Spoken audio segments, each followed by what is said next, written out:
naciyemo ariko biranga. Noneho kubera guterwa inshinge nyinshi ngeraho nakibasha kwigenza, mbikimuga sinongera kugenda. Nari mbabaye, haza kuza abantu basenga bakambwira ngo bizarangira. Nkababwira ariko ngiye ndambiwe ijambo ry'imitagiye bizarangira. None se bizarangira ryari? Amen.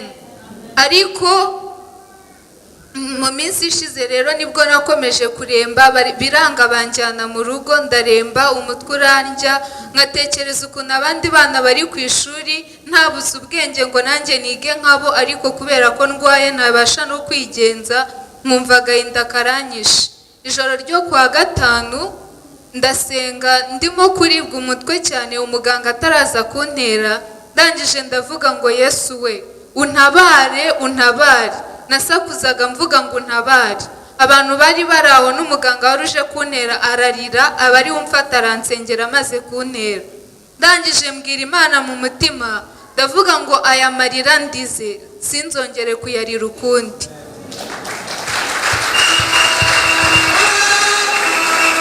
Amen.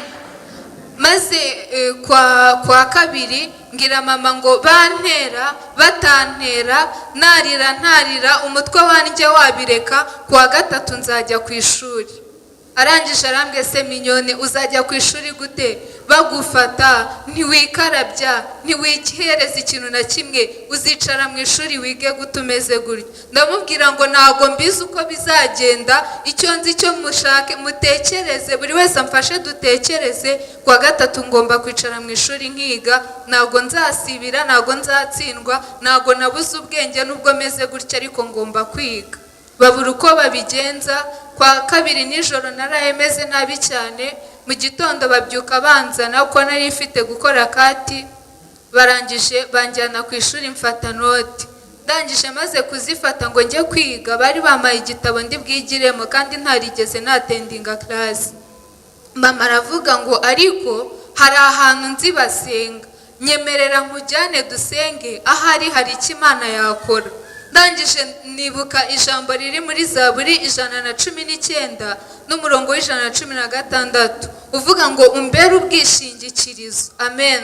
Nk'uko ijambo ryawe ryansezeranije kugira ngo mbeho ne gukozwa isoni n'ibyiringiro byanjye. Ndavuga ngo Mana rero ngiye kugenda njye gusenga, ntabwo nitaye ku bwinshi bwa note mfite, nta nubwo nitaye ku bwinshi bwa kati mfite, ariko ngiye kwirirwa imbere yawe.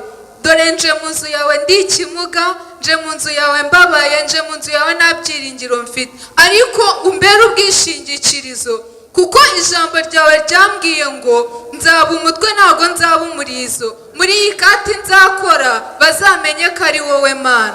Amen. Nageze hano rero barasenga, mu gihe data yaratangiye kugenda asengera abantu, mu mutima nkajya mvuga ngo Mana ndagutegereje unyibuke, ibuka amarira yanjye. Ndeba noneho nkabona abakecuru bararihimbaza, nkabona abandi barasimbuka, nkavuga mu mutima ngo ariko Mana nanjye ntago byambera gusimbuka, nanjye ntago byambera kuguhimbaza, ntago binkwiriye ko nicara hano ngo abakecuru bakuze baguhimbaza, ntago binkwiriye ko nicara hano ngo abantu bakuru basimbuke nicaye. Mana ibi nibyo nshimiye koko ntago bikwiriye. Amen. Amaze atangiye gusengera abantu yaraje ankoraho, numva mu mutima nzamuye kwizera, ndavuga ngo uko byagenda kose ngomba kugenda. Amen. Yankozeho. Abari hano kwa gatatu mwarabibonye, twarazengurutse ndagenda ngera mu rugo. Igitangaza cya mbere nahise njya muri dushe ndikarabya, mbonye ndangije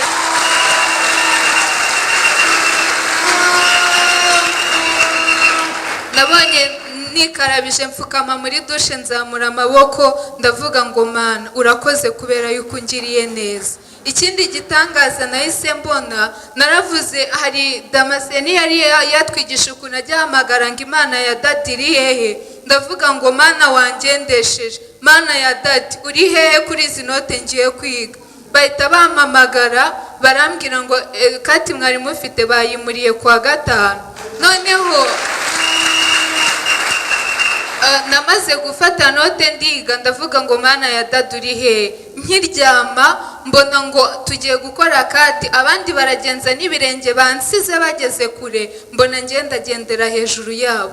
Nageze mu kizame, ni ukuri kw'Imana guhera ku kibazo cya mbere kugeza ku cya nyuma nta kibazo na kimwe ntarinze. Amen. Rero binteye gushima Imana cyane, njye mfite ubuhamya burebure ariko ndashima Imana ko yakuyeho ijambo ry'imitagihe, hano nahaboneye Imana ikora ako kanya. Amen.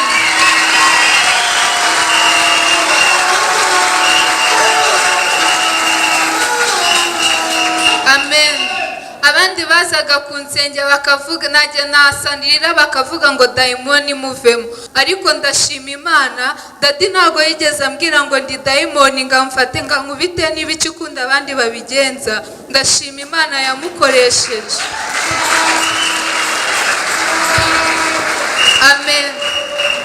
Rero kubw'ibyo byose ntago nzi ukuntu nabivuga, ahari mvuze makeya, ariko ayo ariyo yose ndizera mu mutima wanjye kazamuka nk'umubavu humura neza imbere y'Imana. Amen. Dadi Imana iguhe umugisha. Amen. Ndumva nta kindi narenzaho, gusa reka mfukame nere haleluya bivuye ku ndiba y'umutima wanjye, n'ishimwe rinini ubona ngenda naraje banteruye, ubona mvuga ndi imbere yawe ngiye kuvuga haleluya. Uyizamure umfashe umbwirire Imana twizera inyumve, yumve ko nyishimye bimvuye ku mutima.